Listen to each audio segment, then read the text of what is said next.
terminar musicalmente el curso, tenemos el placer de contar con Jesús Miranda de Larra, que ya en el año 2020 o 2021, cuando en mitad de la pandemia, nos dio una conferencia a través de Zoom sobre agricultura, alimentación, y no nos resistimos a pedirle que nos hablara de otro tema, que es su otro tema, que es del que nos va a hablar hoy.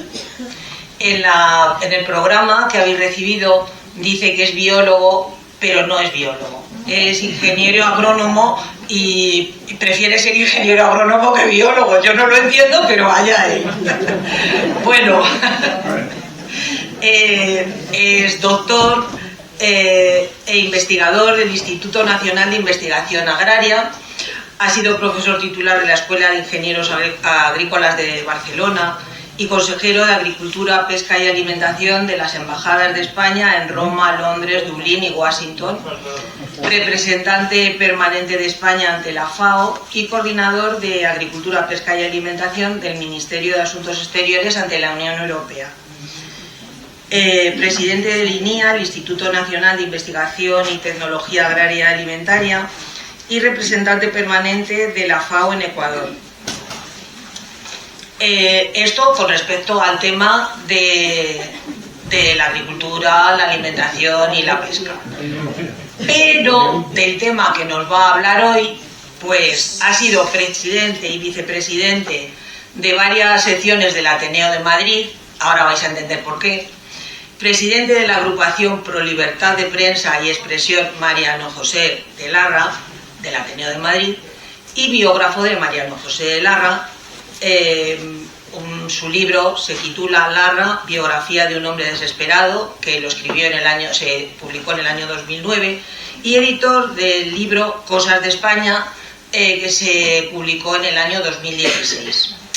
Con estos antecedentes yo creo que nos va a poder hablar muy bien de esa persona, de Larra, que aparte de saber mucho de él, pues tiene relación afectiva por parentesco. Entonces, para empezar, como siempre, para animarle a que nos lo cuente muy bien, le vamos a dar un cariñoso aplauso.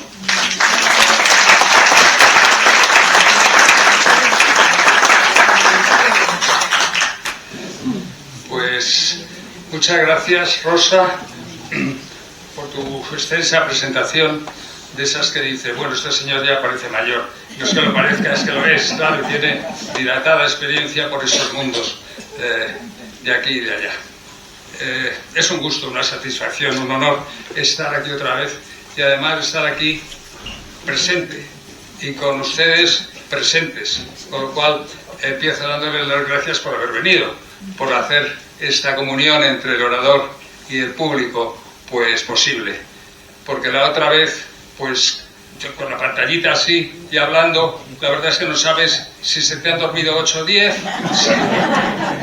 si te escucha alguien, si te oyen bien, o sea, esas cosas que por lo menos a mí, pues, hombre, las he hecho, pero no me acaban de gustar las videoconferencias y esas cosas.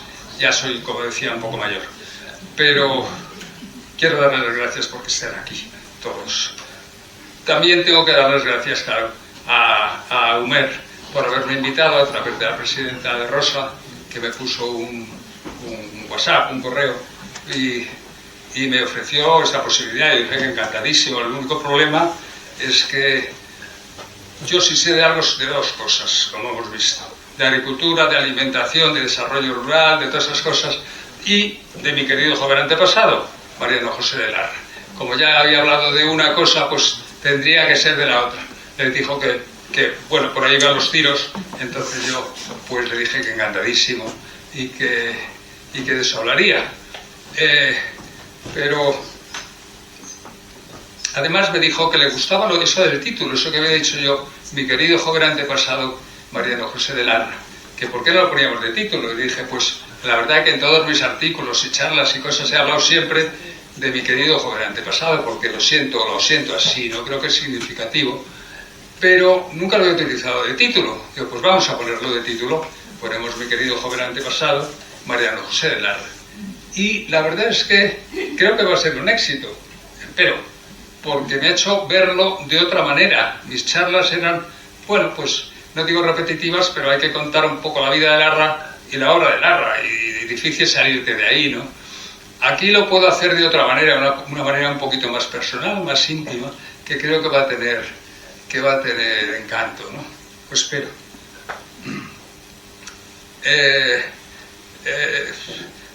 Antepasado, pues era antepasado, es decir, yo soy chozno de Mariano José de Larra, que nadie se asuste, pero en el Real Diccionario, en el diccionario de la Real Academia aparece chozno, chozna, hijo de tataranieto, tataranieta, es decir, mi madre tataranieta y yo chozno. ¿Qué le vamos a hacer? Yo la verdad es que nunca digo que soy chozno, digo que soy cuarto nieto de Mariano José, que es más, creo que más normal y se entiende mejor, porque si no, no hay quien me ubique, ¿no?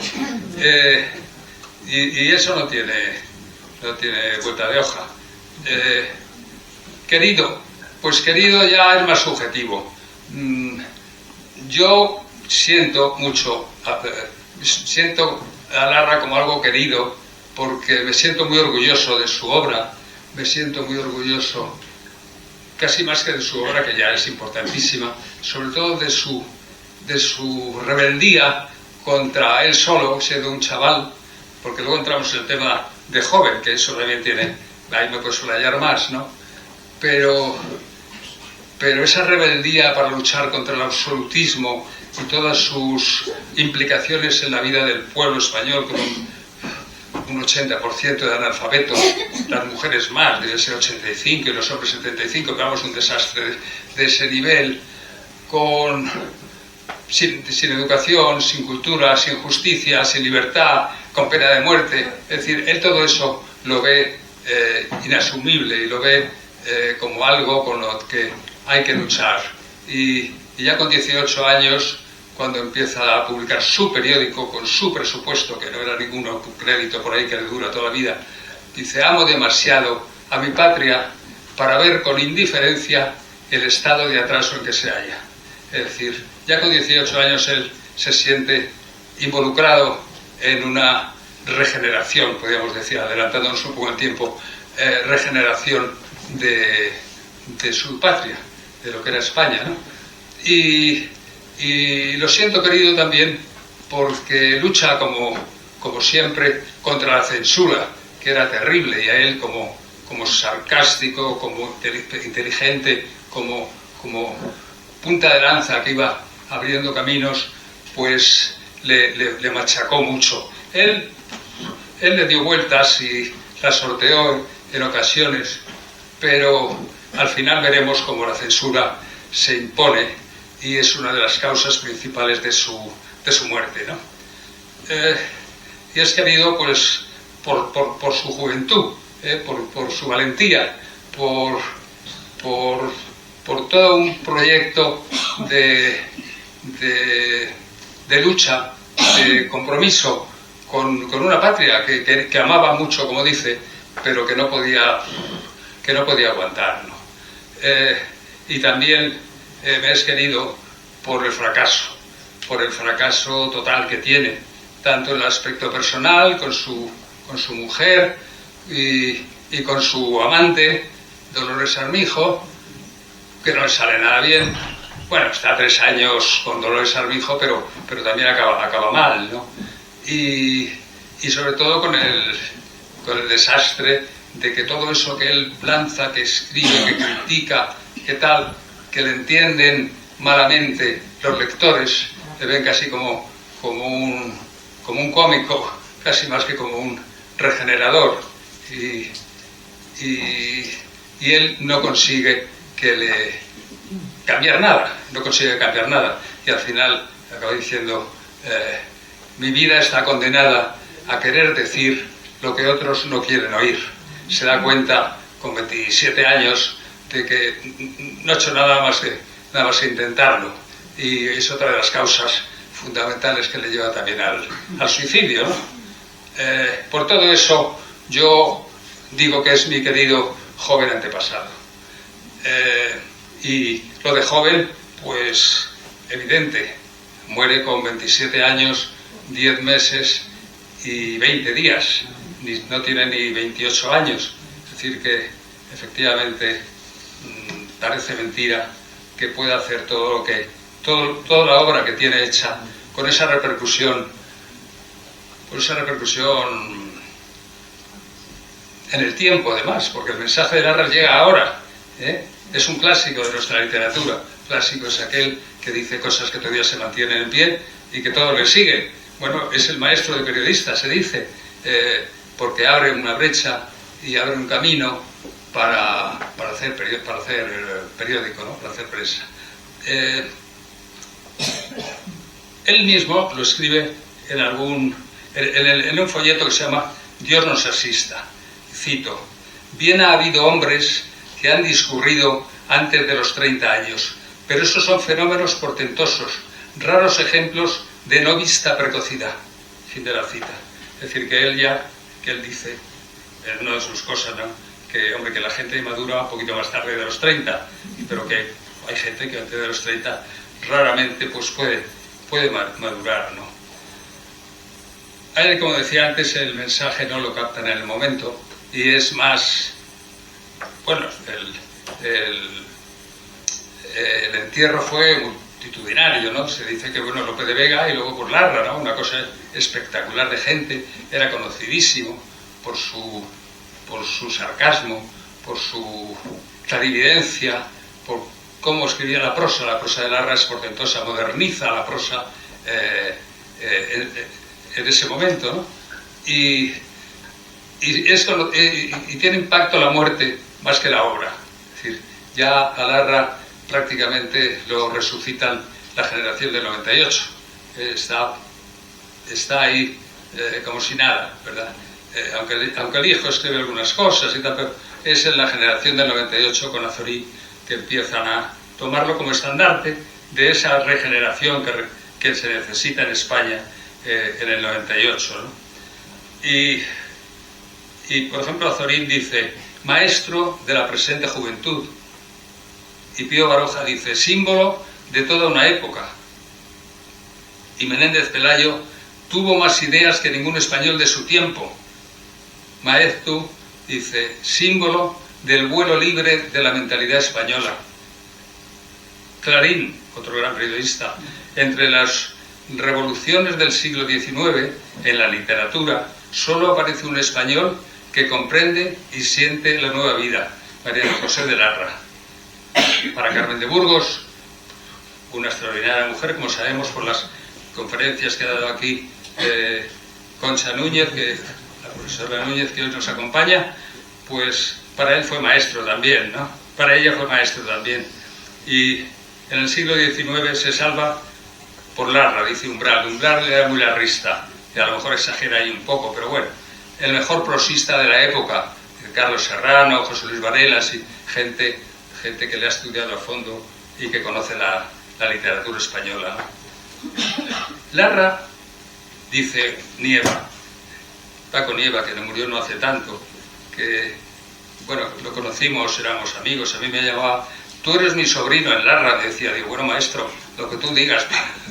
Pero bueno, él quería mucho a Larra, se había inspirado mucho en Larra, ¿no? Y me decía: tú eres mi sobrino en Larra. Pues que tú digas. Entonces dijo algo precioso ya no hace mucho, cuando celebrábamos el bicentenario del nacimiento de Larra. Dijo: Larra insufla vida y emoción en cualquier lector de ahora mismo, y es el resucitador documental de un tiempo pintoresco y trágico con la fuerza de un Goya de la palabra. Espectacular, ¿no? Esto es así. Pero todas estas opiniones extraordinarias de gente extraordinaria sorprenden mucho cuando se trata de un chaval, aunque entonces se madurara de otra manera y las circunstancias de Larra pues fueran distintas, pero de una persona que pues murió con 27 años y pico. Es decir, eso es también súper extraordinario, la juventud. Querido joven antepasado, aquí entramos ya en la juventud, porque no es fácil hacer una obra con un criterio tan claro, tan marcado, tan correcto con hacerlo, pero además hacerlo con 20, empieza a escribir El duende satírico del día con 18 años, o sea que, y luego pues sigue eso con toda la vida sigue, pero hasta los 27, tampoco es una vida dilatada de obra, pero tiene una obra con un mensaje espectacular, ¿no? Entonces habría que pensar que este hombre estudió en universidades importantes, que estuvo en Salamanca o en la Sorbona o quizá en la Complutense de Alcalá. Bueno, pues no. Vamos a ver ahora lo que estudió, que es realmente increíble. Él empieza estudiando, digamos, en Francia. Él tiene que exiliarse con sus exilias, se lo llevan sus padres a Francia a los 4 años. Y ahí está de 4 a 9 años, 5 años.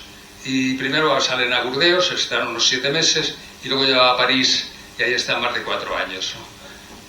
Se van, ¿por qué se van? Primero porque el padre, que era médico, doctor Larra Langelot, era muy afrancesado. Él había estado en 1806 destinado como médico en Corella, Navarra.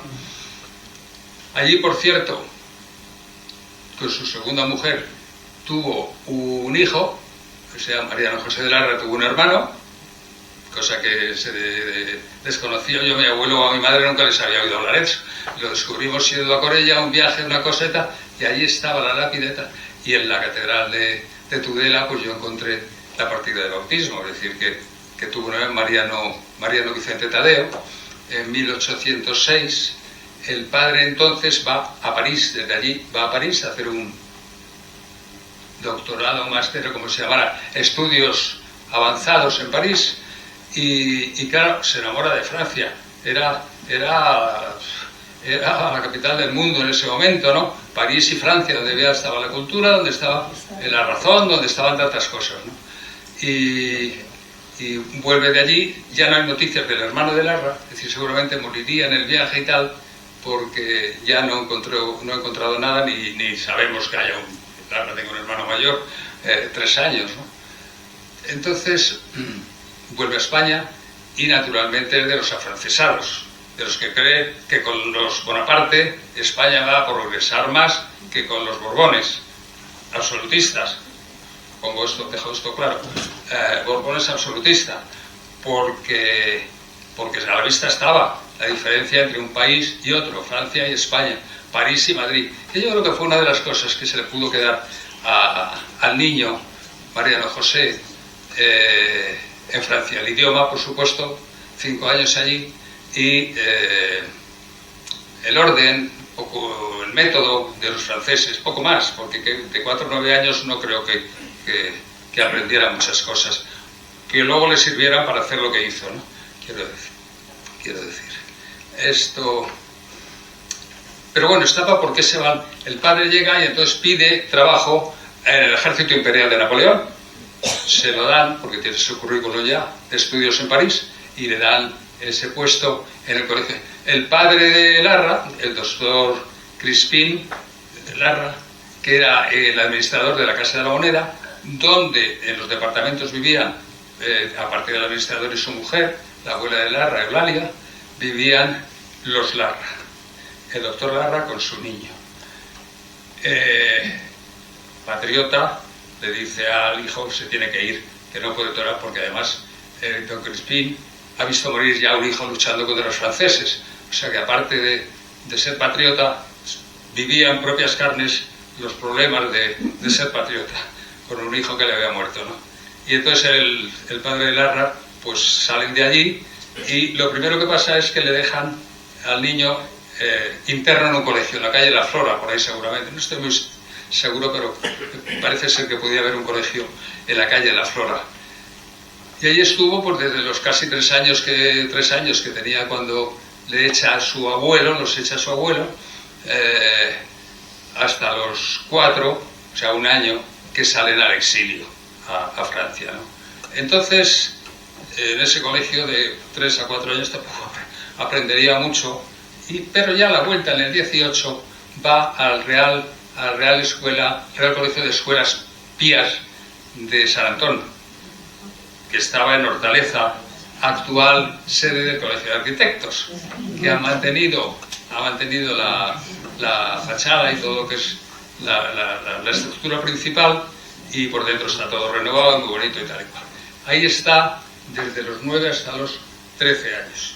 Ahí está 4 años y estudia lo siguiente: gramática castellana y latina, retórica, principios de poesía castellana y latina, ritos romanos, aritmética, álgebra, principios de geometría e histología. Bueno, algo es algo, de 9 a 13 años algo le quedaría de literatura, digamos, ¿no? Que es a lo que él luego se va a dedicar. Y al salir a los 13 años está internado también, está interno. Es decir, Larra desde los 3 años está interno en el año ese en el colegio de la calle La Flora, está interno los 5 años en París, en Burdeos y en París, y está interno 4 años ya en el Real Colegio de Escuelas Pías. Y sale a los 13 años de ahí, al padre lo destinan precisamente a Corella otra vez, al pueblo navarro.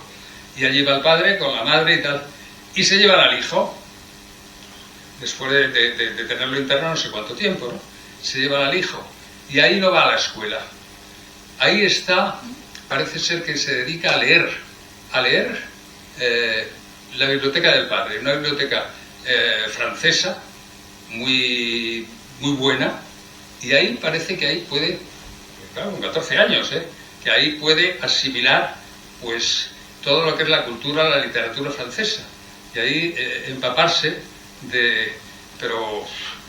Pero bueno, tiene que ser, porque de otra forma, eso con 14 años. Ahí pasa el año, vuelven a Madrid el padre, y vuelve él con ellos, y va al Colegio Imperial de la Compañía de Jesús, el Instituto San Isidro, que está en la calle Toledo, debido a tantos personalidades españolas, ¿no? Y ahí está con 14, 15 años, y ahí estudia primer año de matemáticas.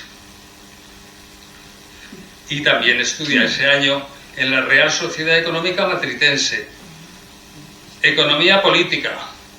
Es decir, de literatura de momento, como ven, poca cosa, ¿no?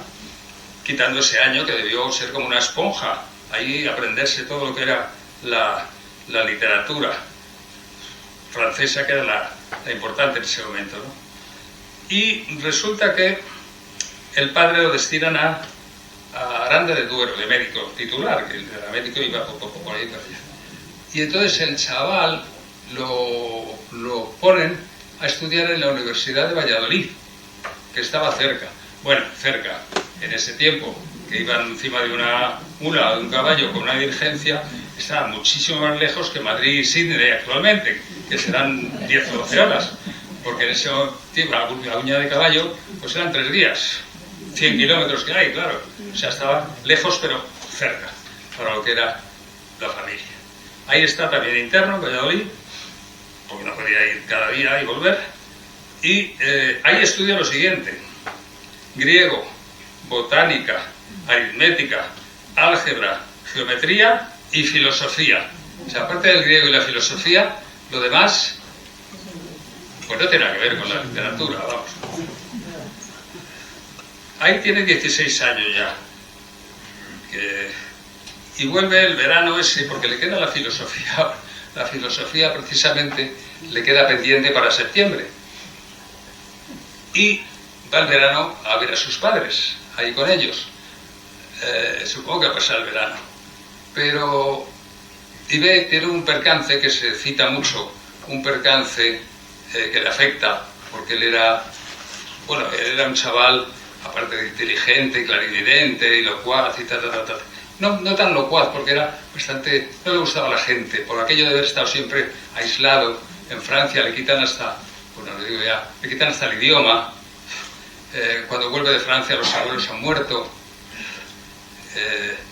Es decir, él es tímido, retraído, introvertido, pero va a Aranda y ve a una chavala, señora ya, joven, bien, que le sonríe y le mira, y y le hace alguna cosita y tal, como algo. Y él se cree, con 16 años y un poco así platónico, pues que le ha caído bien, vamos, muy bien, ¿no?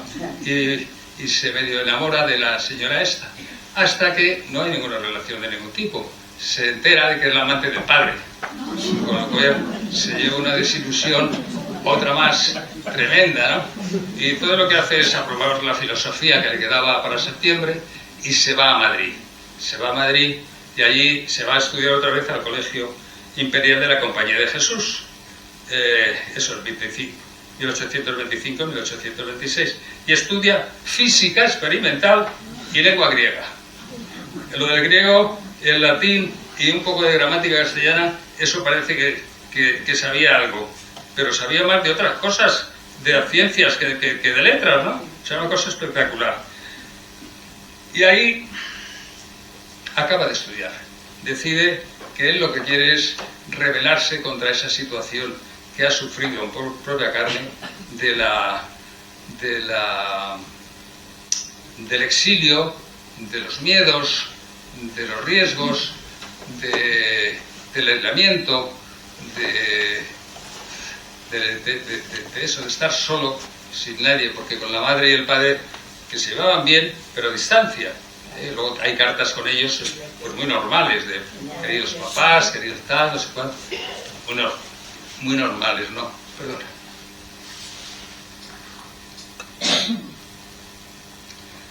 Pero él lo que era consciente de su valía, no sé por qué, porque no ha demostrado nada todavía, pero él sabe que era orgulloso, en definitiva. Era un chico orgulloso, ¿no? Y no es que hablara mucho, pero debía hablar bien cuando hablaba, ¿no? La cuestión es que esto es lo que estudia poco, no ha ido a ninguna universidad importante. En aquel tiempo, claro, el tiempo de Larra era un tiempo que no había electricidad, iban con velas, y había pelones por las casas para iluminarse, no había ferrocarril, no había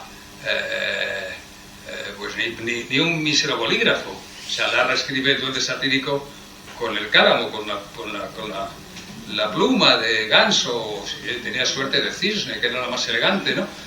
Pero, claro, no podía meterse en internet y ver la biblioteca de la universidad de no sé dónde para aprender algo. No, es decir, estaba, aparte de la biblioteca esa del padre, todo lo demás son cositas que no hacen pensar que podía aprender ahí nada importante, ¿no? Nada serio, sino bases de griego, de latín, de gramática y poco más. ¿Cómo es posible entonces que Larra tenga un criterio tan definido y tan bueno, que haga esos artículos, que haga esa novela, El Doncel, novela que luego lo veremos, pero que tuvo mucho éxito, teatro, complicado. Bueno, vamos a ver lo listo que era, porque claro, de otra manera no se puede entender. Pues sí, él cuando estaba en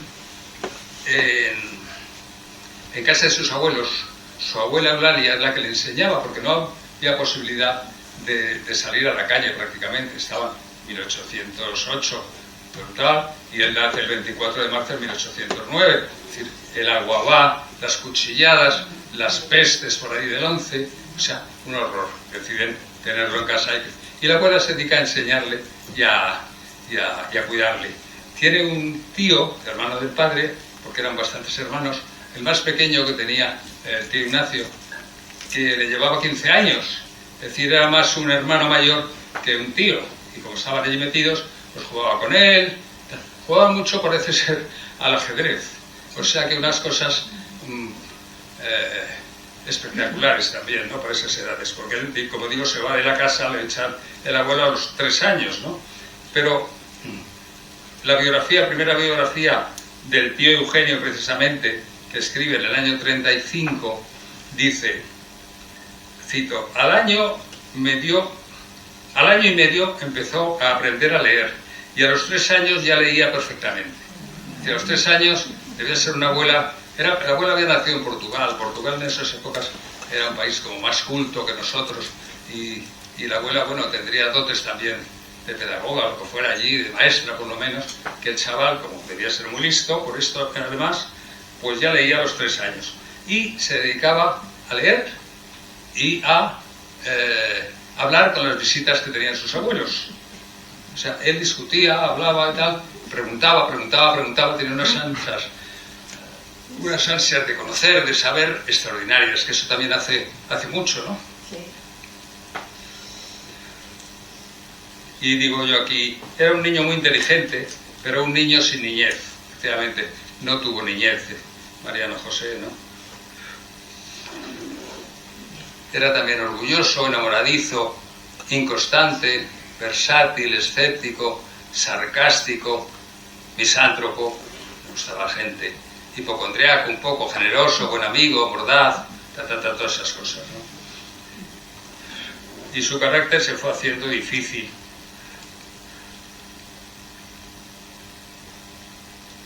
Digo aquí, sus abuelos habían fallecido cuando ellos vuelven en el 18 de París, de Francia, seguramente de pena, y Larra escribió: las penas y las pasiones han llenado más cementerios que los médicos y los necios, que el amor mata, aunque no a todo el mundo, como matan la ambición y la envidia.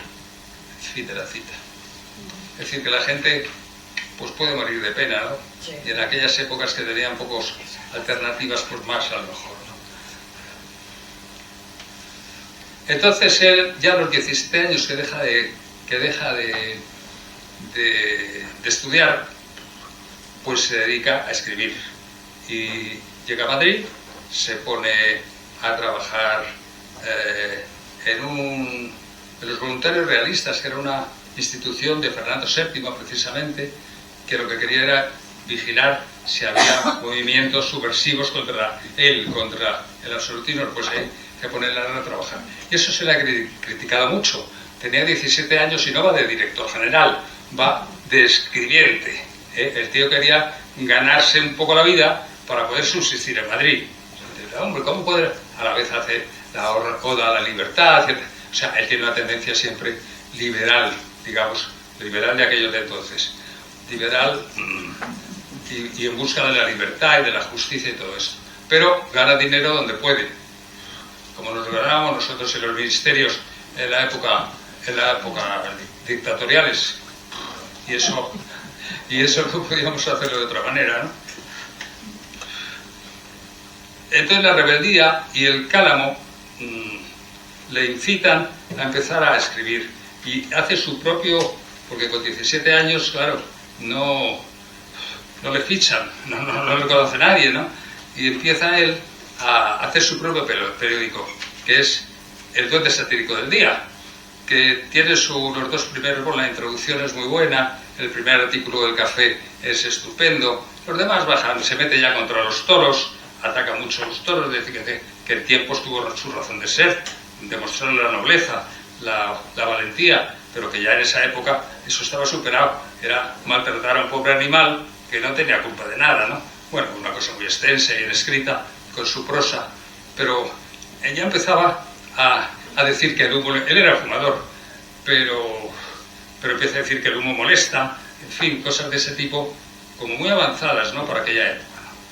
Y se compromete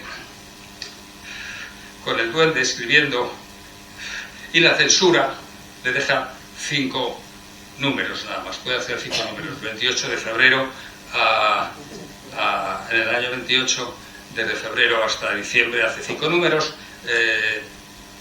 pide préstamos para resmas de papel que luego va devolviendo cuando puede poco después, y va haciendo cosas. Y el segundo, claro, eso es el 28.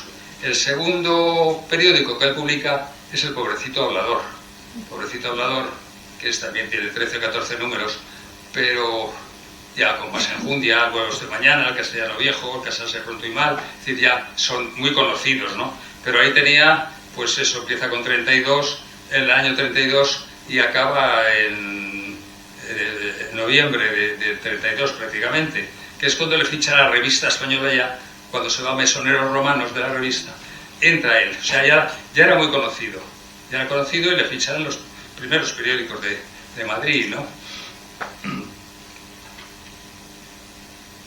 Y entre el 28, que acaba el Duende, y el 32, Principios, que empieza a escribir en el pobrecito hablador, y al final del 32, en la revista, se casa, se le ocurre casarse con 20 años con una chica de Madrid de otros 20 años, que eran pues una chica de Madrid. Entonces sabía tocar el piano, sabía coser, más que coser supongo que bordar, sabía cuidar de los hijos y poco más. Entonces, claro, pues Larra en el 31, a principios del 31, conocí a una mujer que era Dolores Armijo. Su esposa era Pepita Betoret, Josefa Betoret. Y aquello no cuaja, no pasa nada, pero no hay feeling ahí, ¿no? Entonces conoce a a Dolores Armijo. Dolores Armijo era una chica que había quedado huérfana, que vivía con los tíos, con lo cual tenía más permisividad a los tíos para dejarla salir, entrar, ir a tertulias, escribir poemas. Y ella era guapa, simpática, porque aunque era de Játiva, se había criado en Sevilla, y las sevillanas pues tienen su encanto. Entonces Larra, que ha emprendado, más que de todo eso, lo que ha emprendado de la libertad, porque él era amante de la libertad, y de la libertad para todos, para la literatura, para las ciencias, para las mujeres, para los hombres, la libertad ante todo siempre, ¿no? Y ve a una mujer libre, inteligente, que escribe poemas, tal, ¡pumba! Ahí está. Y se enamoran, sobre todo él, en el 31 al principio, y en el 34 la mujer descubre una nota que habían quedado con Cambronero, que era el amante no Cambronero, con Dolores, que estaba casada con Cambronero, y se lo pasa a Cambronero, que era militar. Toma, mira a tu mujer y Larra lo que están haciendo. El otro con el sable y tal. Entonces la amante de Cambronero, porque ahí todos tenían un amante, claro, la amante de Cambronero dice: pero hombre, ¿dónde vas a matar a quién? Si tú estás haciendo lo mismo, estás engañando a tu mujer conmigo y tal, y con total, aquello se paraliza. Cambronero pide destino en Filipinas y se va. Y la Dolores, por eso decía yo antes que había querido a Larra, no se queda con Larra, como hizo María Malibrán con el violinista. Se va con sus tíos, aquellos tíos que le habían dado libertades y tal, me parece que va a Badajoz, se va a Badajoz.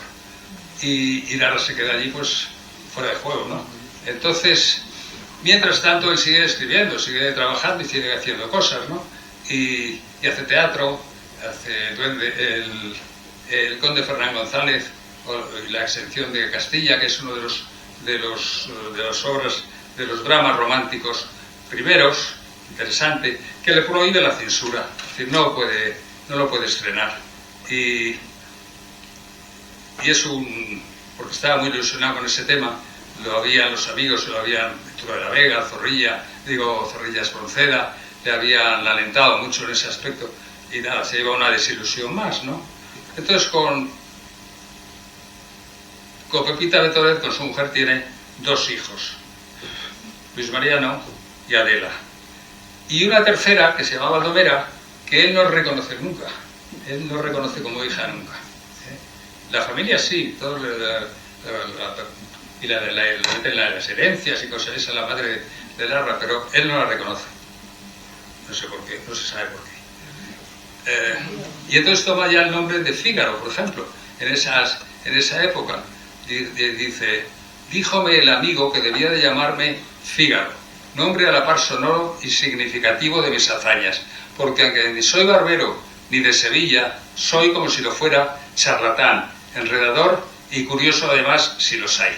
Me llamo pues Fígaro, suelo hallarme en todas partes, tirando siempre de la manta y sacando a la luz del día defectillos leves de ignorantes y maliciosos, y por haber dado en la gracia de ser ingenuo y decir a todo trance mi sentir, me llaman por todas partes mordaz y satírico, todo porque no quiero imitar el vulgo de las gentes, que o no dicen lo que piensan, o piensan demasiado lo que dicen.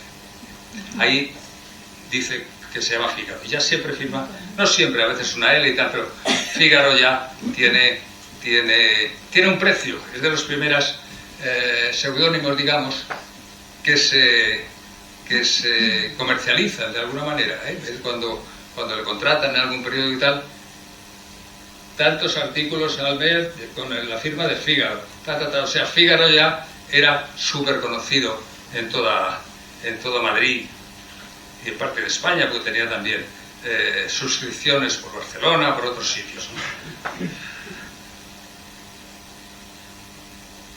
Bueno, las críticas teatrales de Larra son espectaculares. En las críticas teatrales tampoco se sabe de dónde ha salido todo ese conocimiento de la historia. Bueno, de historia del teatro sí, pero para hacer una crítica tan perfecta como se ha reconocido después que las hacía con 24 o 25 años, o sea, algo espectacular, le merece la pena, porque él empieza con la idea de escribir sobre teatro, luego se va derivando y va entrando ya los artículos más de costumbres primero, literarios, y los políticos. Yo creo que son los más bonitos, más interesantes, como el compromiso regenerador que él tiene, ¿no? Al final.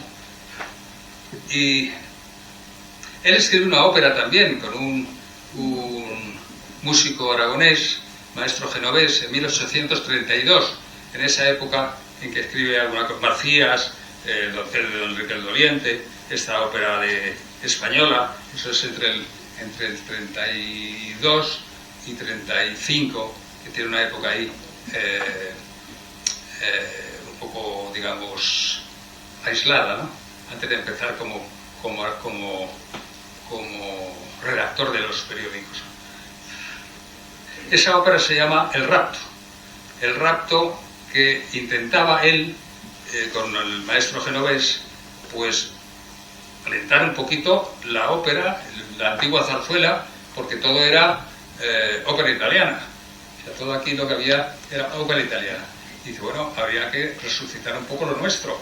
España tiene que tener su ópera y tal. Hace El Rapto, y que yo la conozco, y hombre, una ópera no es, porque tiene más de la mitad es hablado, con lo cual ya... Pero tiene su encanto. Como zarzuela sí que puedes tener una validez curiosa. Sobre todo es la primera ópera, 1832, escrita por Larra, el maestro genovés. Está así, ¿no? Y la doctora, esta, ¿cómo se llamaba? Pilar Espín Templado, hace un estudio de esa ópera que se publicó en el Arbor del Consejo Superior de Investigaciones Científicas del INESETE, que es muy interesante, ¿no? El doncel de Don Enrique el Doliente y Macías son dos hitos importantes reconocidos como éxitos, ¿no? Como impacto en la literatura española. Schopenhauer leyó la novela del doncel y la criticó muy bien. Menéndez Pelayo la consideró una de las mejores novelas históricas de la literatura española. Se tradujo al francés. Pero su éxito mayor fue como periodista, como articulista, sobre todo en los que hacían más gracia, que eran los de costumbres, Castellano Viejo, y la dirigencia, las casas, pero donde yo creo que tenía más intención eran en los políticos. Y precisamente fue, estando él en Francia, en París, volvió en el 35, en abril sale para París, sale para Bélgica porque quería cobrar una deuda que tenía con el padre y tal. Entonces va y acaba en París, claro. Y allí está hasta finales de diciembre, hasta mediados de diciembre, porque el viaje le lleva un tiempo de 35, ¿no? Vuelve sobre todo, primero porque se le acaba el dinero ya de la deuda que le ha cobrado el padre, se lo gasta en estar en París y tal, pero le encargan trabajos allí y, en fin, sobrevive bien. Y llega Mendizábal.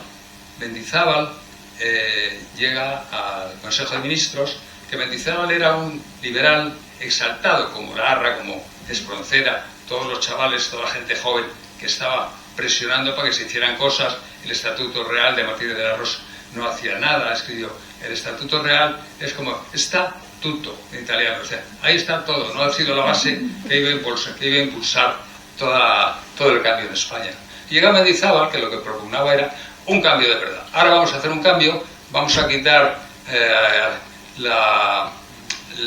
esta desamortización de todo el dinero de las grandes fincas, de las grandes propiedades, de la iglesia sobre todo y tal, y lo vamos a dedicar desde el Tesoro a desarrollar el país, la educación, la cultura, la justicia, todo esto. Y luego además vamos a darle a los carlistas, que ya estaban en las guerras carlistas, vamos a acabar con ellos, porque esto estaba claro. La hija de Fernando VII es la reina, y punto, la reina gobernadora María Cristina, pero tal. Y don Carlos quería que pasara al hermano, con la ley sálica y todo aquello. Entonces se vuelve porque viene Mendizábal ya a apoyarle y a tal. Pero Mendizábal no hace nada. Es decir, los carlistas siguen con sus guerras y el dinero que sacan de la desamortización se utiliza para que las familias más pudientes vuelvan a tener las propiedades de otra manera. Entonces, tanto Espronceda como él atacan a Mendizábal. La atacan a Mendizábal y cae Mendizábal, no por ellos, por las circunstancias, más las críticas y todo eso, cae Mendizábal. Y viene un tal Istúriz. Istúriz era liberal también, estaban los absolutistas monárquicos, los liberales exaltados como Mendizábal, y Larra y Espronceda y tal, y los moderados, y los liberales moderados, liberales pero poco a poco. Y entonces Istúriz empieza a trabajar, pero no hay avances, es todo poco como todos, bla bla bla, que aquello no cambia.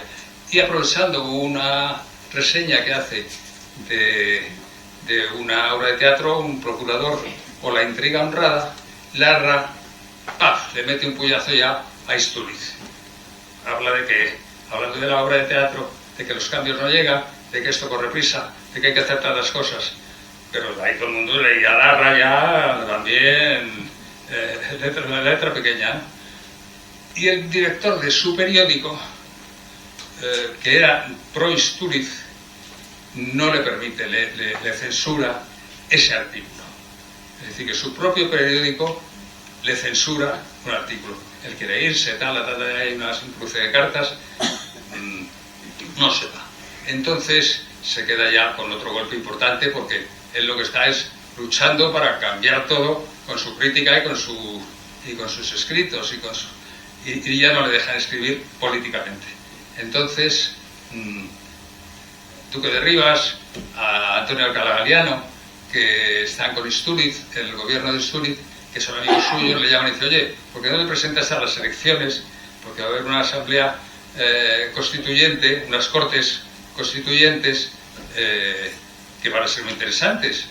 Y él piensa: pues muy bien, me presento, tengo un escaño, y desde el escaño, lo que no me dejan a mí escribir y criticar, desde el escaño lo voy a poder hacer.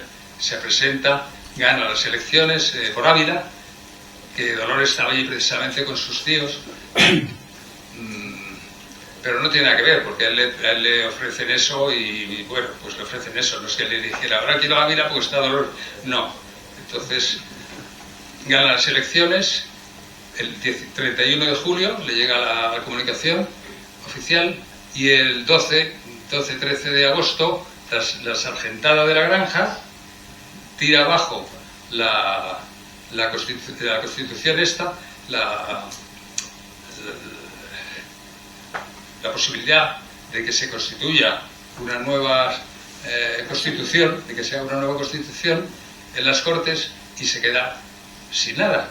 Pero además se queda sin nada después de haber trabajado con Istúriz, moderado dentro de los liberales, con lo cual, si él era otra nueva desilusión tremenda, y se encuentra con que él, que era el crítico, todos aquellos a los que habían criticado empiezan a darle caña. Ah, tú eras el líder de aquí de las revoluciones y de y los liberales más exigentes, y ahora te has unido ahí para tener una poltrona con el tal cual. O sea, él no le da tiempo a demostrar que lo que quería era seguir criticando, ¿no? Seguir haciendo su labor. entra en depresión tremenda y le llega, bueno, empieza a hacer los artículos finales, esos tan terribles, ¿no? Que ya no son artículos políticos ni nada. Y es cuando dice, mi vida está condenada a querer decir lo que otros no quieren oír, ¿no? Se da cuenta de que ha fracasado, de que está solo, de que no va a ninguna parte y que la censura al final de su propio periódico le ha derrotado, ¿no? Y recibe una carta de Dolores para ir a verle el 13 de febrero del 37, y él le contesta inmediatamente: he recibido tu carta, gracias por todo. Me parece que si piensan ustedes venir, tu amiga y tú, esta noche hablaríamos si acaso sería posible convenirnos. En este momento no sé qué hacer, estoy aburrido y no puedo resistir la calumnia y la infamia. Tuyo. Debió de sentir como que se reavivaba aquel amor antiguo que tenía después de 2 años y medio olvidado, pero enciende todos los velones de la casa, pone todo aquello de lo más bonito posible, él va a la barbería, en fin, se anima y se prepara para ese encuentro. Pero resulta que Dolores se presenta acompañada por una hermana del cambronero, del marido de Dolores, que estaba en Filipinas. Una hermana, entonces él se da cuenta de que no va por la línea de reconciliarse, sino de pedirle las cartas y el rosario de tu madre, que lo que quería era, en definitiva, quedarse con los recuerdos que podía haber de esa relación que hubo y romper con ella. Y luego se fue, Dolores lo recoge, tal, sale y se va luego a Filipinas a reunirse con el marido, ¿no? El marido muere allí, ella vuelve y tal, ya no tiene. Pero ahí se da cuenta efectivamente de que no había posibilidad de decir que él seguía sumido en su depresión, en su soledad, en su orgullo herido, en su frustración, porque se da cuenta de que no ha conseguido nada de nada. Y entonces ahí coge la pistola y se dispara, con 27 años, 10 meses y 20 días. Y esto es la historia. Gracias.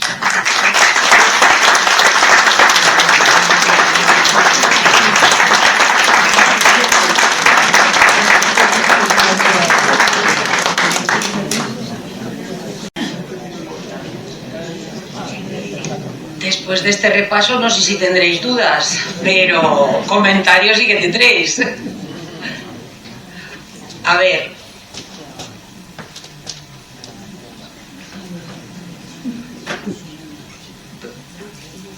Nos hemos quedado sin palabras, pues empiezo yo.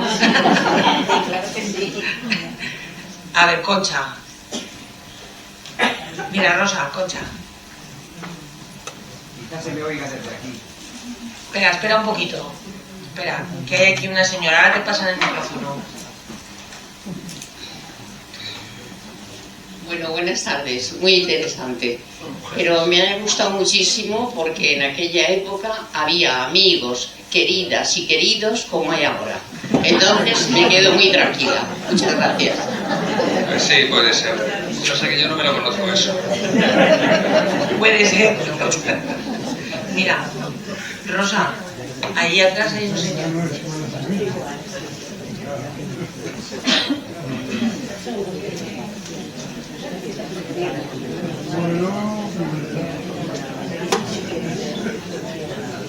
Aprovechando la coyuntura, en aquella época debía haber muchos matrimonios de conveniencia.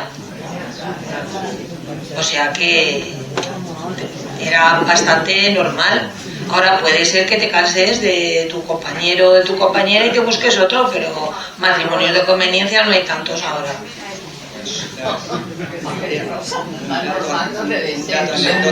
Yo había oído, no sé si es verdad, que fue enterrado en el cementerio de Fuencarral, aquí cerca de donde estamos. ¿Es posible eso? ¿Es verdad? Que le enterraron en el cementerio de Fuencarral. Correcto, o sea, el cementerio del norte, que se llamaba, Sí. que está en, yo creo que es Fernández de los Ríos con Escosura. Ahí hay una plaquita y hace referencia al poema de Zorrilla que lee de la tumba de Larra, ¿no? Eso se cierra en el 44 y ya lo trasladan al cementerio de San Nicolás, allí por Delicias. Finalmente ya lo llevan en 1901 o dos me parece, a San Justo, que es donde está ahora el Panteón de Hombres Ilustres de San Justo. Gracias. Mira, Rosa.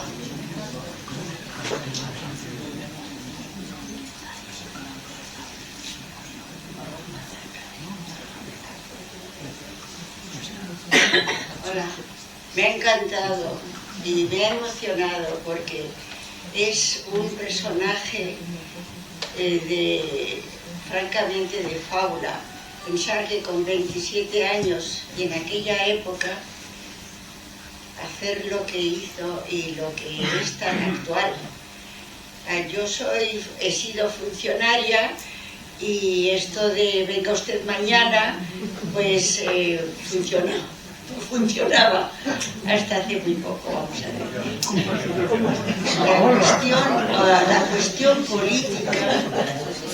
La cuestión política realmente censura total. Es una época desconocida, muy desconocida para los españoles. No nos hablaban de la época esta del absolutismo, ¿no? Ha habido como el periodo que fue la Primera República, los liberales, los conservadores, los acuerdos, pero esa época es muy desconocida. Y era eso de que fuera un patriota, que lo era, pero es que la España de entonces era totalmente borbónica, absolutista, de una ignorancia que se ha mantenido mucha parte del siglo XX después. Entonces las personas adelantadas, los afrancesados, pues eran como enemigos de la patria. Todo lo que era adelantarse estar en Europa, pues era antinacional. Entonces ahora estamos en la Unión Europea, gracias a Dios, porque no tenemos ya esas censuras a la inteligencia. ¿Cuánta inteligencia perdida hemos tenido en España? Gracias. Gracias, sí. Bueno, eran los liberales los que eran los malos entonces, claro, con el sistema, ¿no? Los liberales que lo que querían era, pues eso, cambiar la situación con más justicia, con más derechos humanos, llamaríamos ahora, eliminando la pena de muerte, y esos estaban, a poco liberal que uno sea, o está en el exilio o de vuelta de él, me parece que escribe por algún sitio, que los liberales se iban exiliando, volvían una temporada, se tenían que ir otra vez porque habían escrito algo, hecho algo. Es decir, los liberales eran el demonio entonces, porque claro, los intereses estaban con el absolutismo y nadie cambiaba nada. Es decir, llegaban unos los otros y tal, y allí no había cambios significativos, ¿no? Y Larra se da cuenta de eso, de que todo su esfuerzo pues ha sido inútil, y además siente que le atacan ahora porque ha tenido que hacer ese cambio de ser el liberal, digamos, que llevaba el estandarte a juntarse con liberales más moderados para poder estar en un escaño, ¿no? Y él era orgulloso, depresivo, y todo le sale mal. Entonces pues se quita de medio y dice, ¿para qué ya seguirá aquí? Hay gente, amigos y tal, que me han dicho, hombre, hizo muy mal porque no podía, y haría mal o bien, pero en ese momento hizo, yo creo, lo que tenía que hacer, habría que salir. Hombre, se aguanta un poco más, y Dolores le da alguna esperancilla, si la Constitución del 37, que después la ve aprobada, que era más liberal, un poquito más, había evolucionado un poco, lo mismo aguanta, intenta, pero claro, la siguiente constitución, se quedó 40 y algo, volvía otra vez al absolutismo, es decir, que ahí se hubiera pegado otro tiro. O sea, y el pobre de tiro en tiro, mejor uno sacaba la historia y queda el tío perfecto, quedó en su papel maravilloso. Augusto. Muchas gracias por su disertación que nos ha dado a conocer mejor a Mariano José de Larra Fígaro.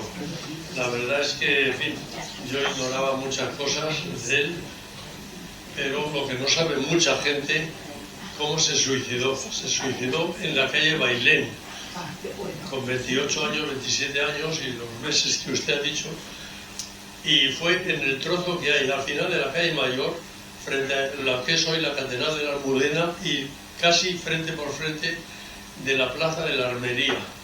Ahí hay un busto ahora en la actualidad dedicado a Mariano José de Larra, en los jardines. Yo he vivido en esa zona durante unos cuantos años y lo veía desde mi ventana todos los días. La verdad sea dicha que se le conoce más, como si dijéramos, por los poetas y demás de la época, desde Espronceda a Bécquer y demás. Y también Azorín hizo mucho por revitalizar la obra de Mariano José de Larra.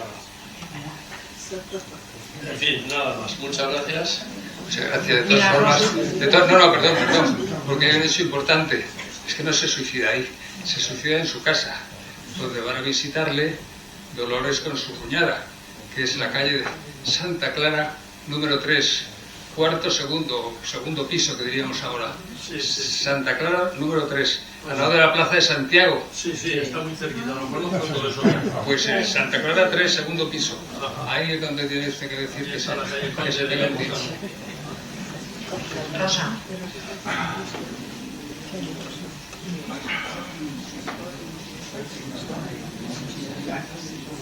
Buenas tardes.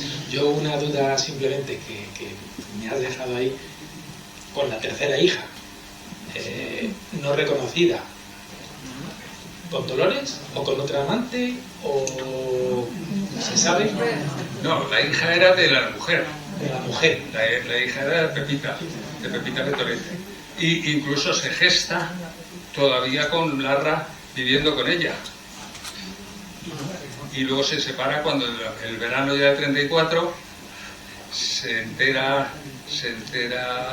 el marido que está, y entonces Larra se va a la calle La Visitación, que es la que está al otro lado del Teatro Español. Estaba en el Teatro Español y él no la reconoce. Hacia principios del 35, cuando en el momento de la gestación vivía junto con Pepita, con su mujer. Pero no la reconoce. ¿Por qué? Pepita tendría un arrebato para decir, este está con Dolores, pues yo estoy ahora con el vecino. Algo pasó allí que no se ve. Pero en cambio la madre de Larra sí que la incluye en el testamento y los otros hermanos la llaman hermana y tal y cual, vamos, que es una cosa extraña. Que fue la famosa, que luego, eso sí que lo sacan de vez en cuando también, la inventora de la estafa piramidal.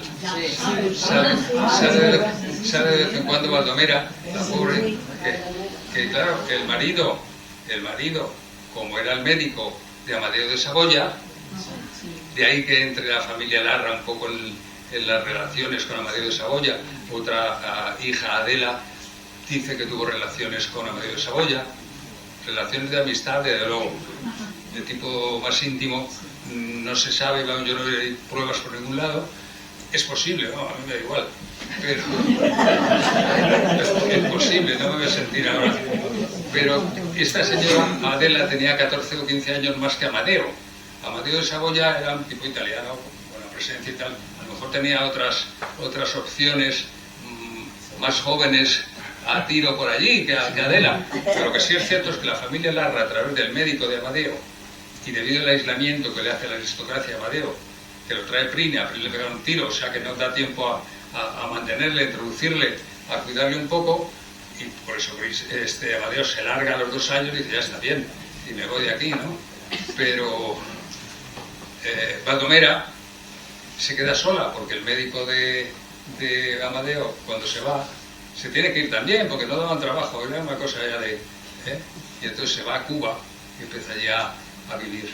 Se queda Baldomera sola con varios hijos que tenía, y se le ocurre, porque esos Larra tontos no era ninguno, entonces se le ocurre poner con unos amigos que tenían Hacienda la caja de imposiciones en la calle La Paja, o por allí, en la plaza de La Paja, o de la Cebada, ahora mismo estoy...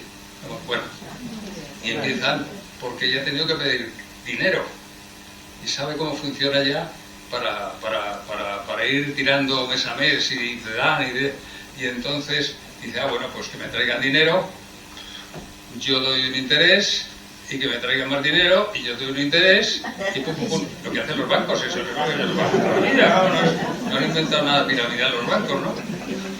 Tú le das dinero y te dan un interés de ese dinero que has depositado. Antes había ni eso. Ahora ya ni eso, ¿no? Entonces ella es lo que hacía. Pero es que era de la única caja de imposiciones de este tipo legalizada que pagaba impuestos y tal y cual. O sea, lo hizo bien, porque de sus 2 socios, uno era de Hacienda, conocía los temas y lo hacían bien. Pero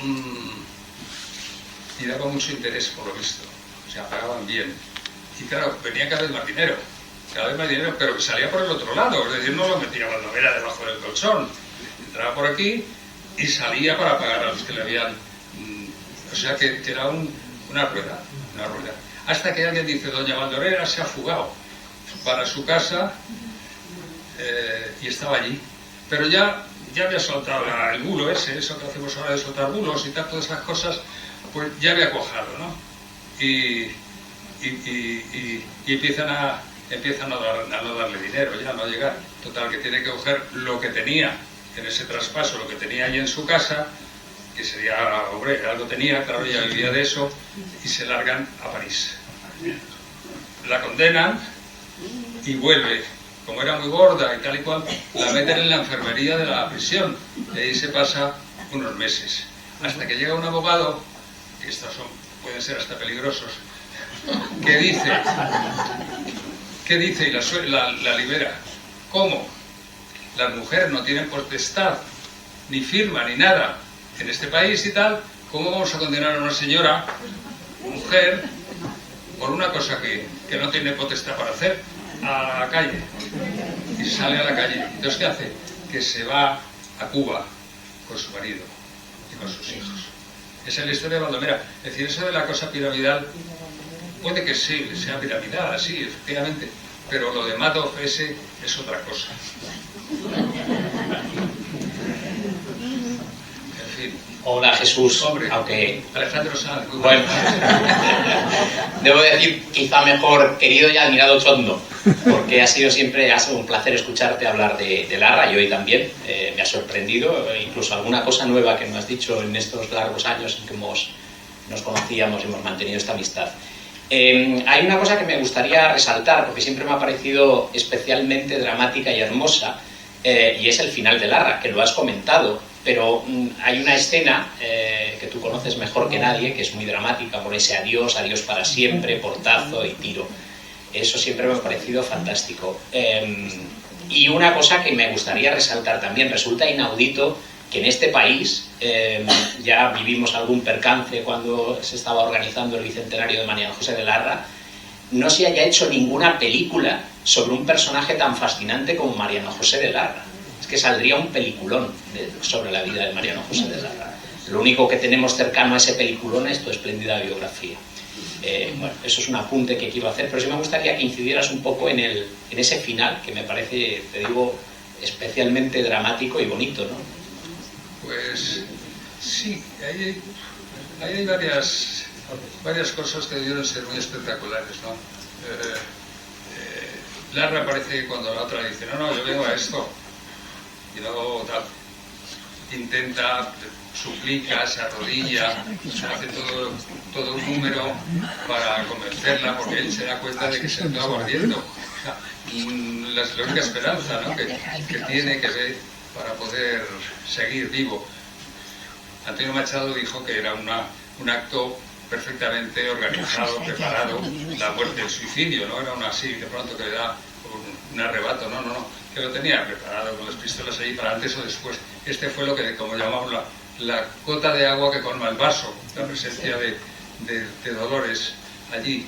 Que se estuviera mirando al espejo, no lo sé, a lo mejor, pero no parece que eso sea muy...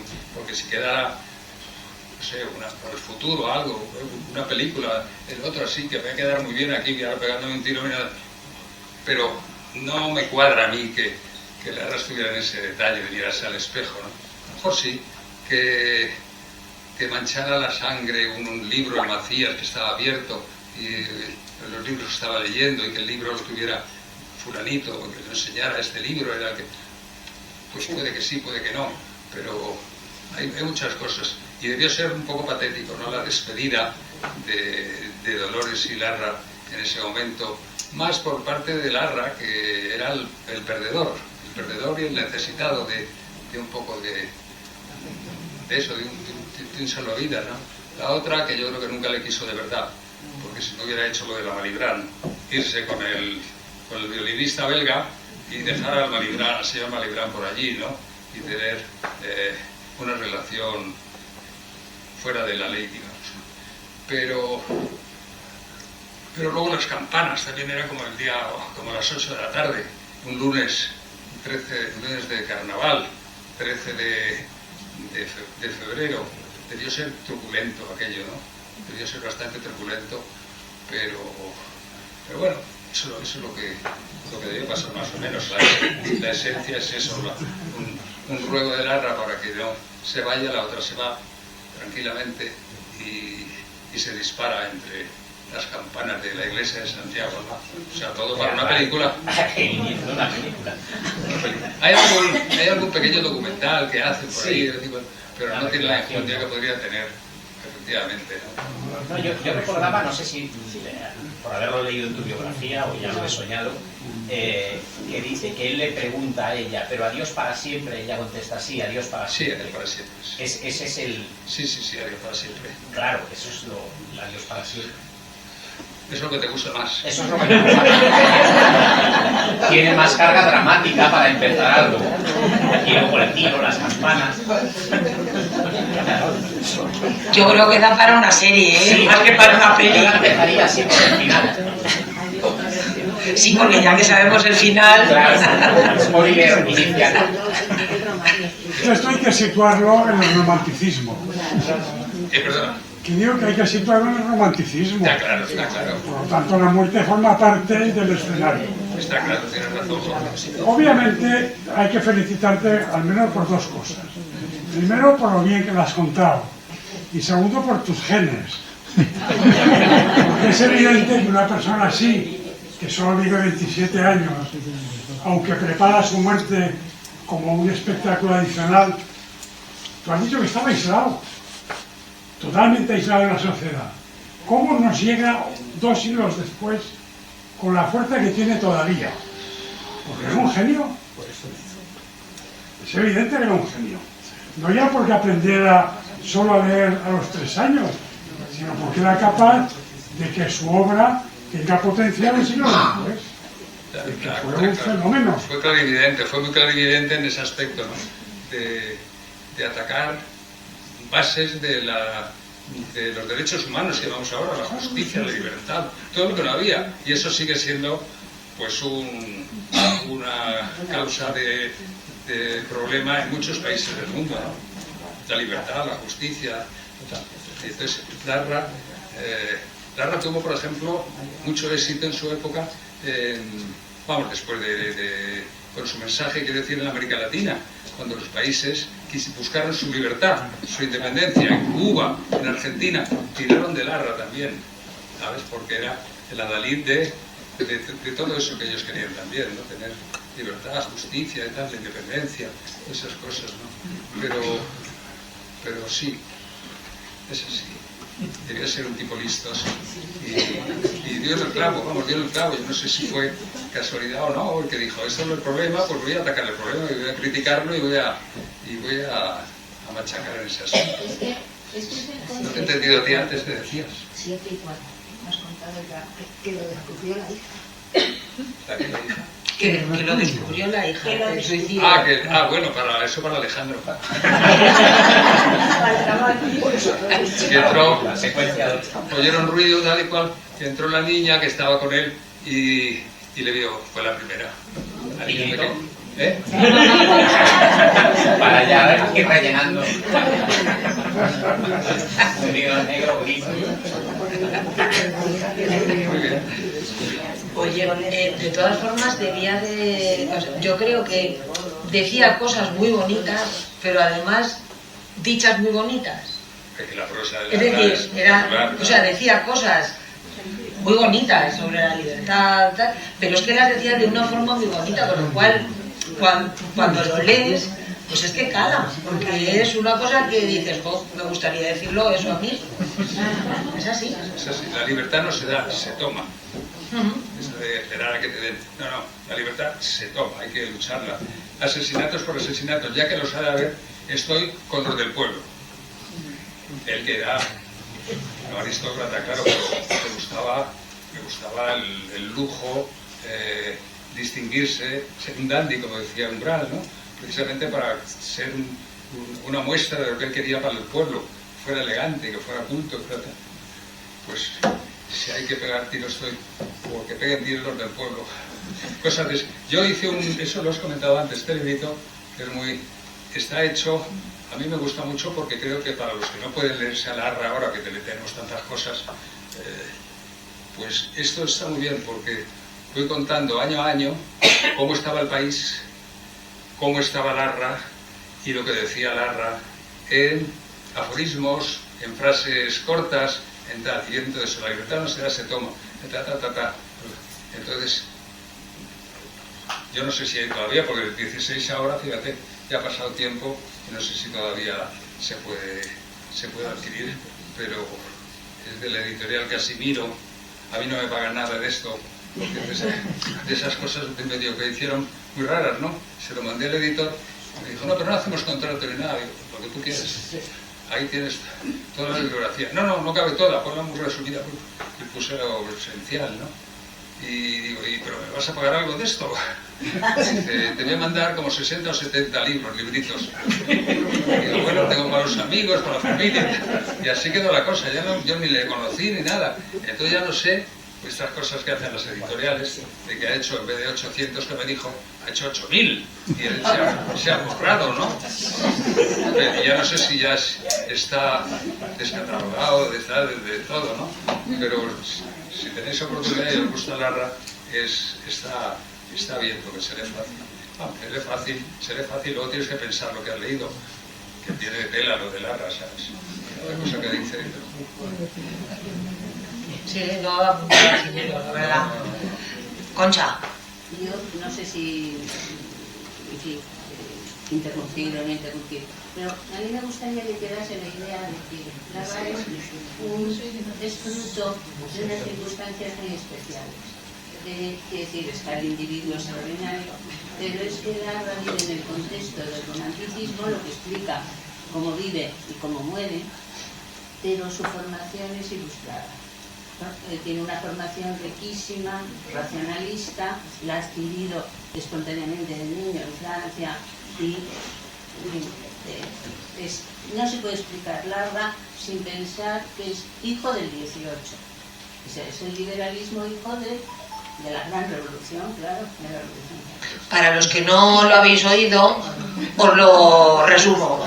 Dice Concha que no se puede entender la figura de Larra, aunque fuera un superdotado, sin tener en cuenta que su formación es una formación del siglo XVIII, es decir, es un ilustrado, y que a partir de ahí, a partir de esa formación que tiene, pues su forma de ser y su forma de actuar y su obra tiene que ver con ello. el racionalismo que hereda y que ha recibido prácticamente en vena en esa educación en Francia, porque claro, las estructuras mentales se han hecho en un sistema pedagógico que no era el que se estaba viviendo en España, eso de la dogma católica. Y luego, pues claro, el contexto del romanticismo pone la nota pasional, con ese desenlace trágico, claro, toda la literatura que rodea está repleta de suicidios, amores, traiciones, dos muertes. Entonces, eso es el contexto, pero la gran figura pensadora, que es la que nos llega, y la trascendental, viene de la Ilustración y del racionalismo francés. Y eso es importantísimo para España. Y entonces Larra se convierte en el fundamento, por eso es el maestro del periodismo, porque es el fundamento del pensamiento. Eso debió aprenderlo en la biblioteca de su padre, porque ya te digo, desde los 4 hasta los 9 años en Francia no creo que aprendía nada. Pero él estaba imbuido de las ideas francesas de la Ilustración, evidentemente. Lo que pasa es que vivió románticamente, ¿no? Vivió románticamente. Y una cosa que decía Jordana antes, que se me olvidó decirle, efectivamente, había una ola de suicidios. Tanto en Francia como en España, un poco menos, se multiplicaron por 4 el número de suicidios al año, porque se puso con el Werther de... Claro, se puso de moda acabar con los problemas tirándose por un risco o clavándose un puñal o y entonces era más fácil, era una de las salidas posibles. Ahora en España hay como 11 muertos cada día por suicidio. Hay como 4.000 personas que se suicidan ahora, al año. Bueno, hemos aprendido muchas cosas de Larra, algunos ya venían leídos de casa, otros hemos aprendido mucho, y además hemos aprendido una palabra nueva. A ver, Sovno. Sovno. Aprendérosla, porque no está mal, una palabra nueva cada jueves no nos viene mal. Y ahora sí que le damos un aplauso, ahora ya merecido.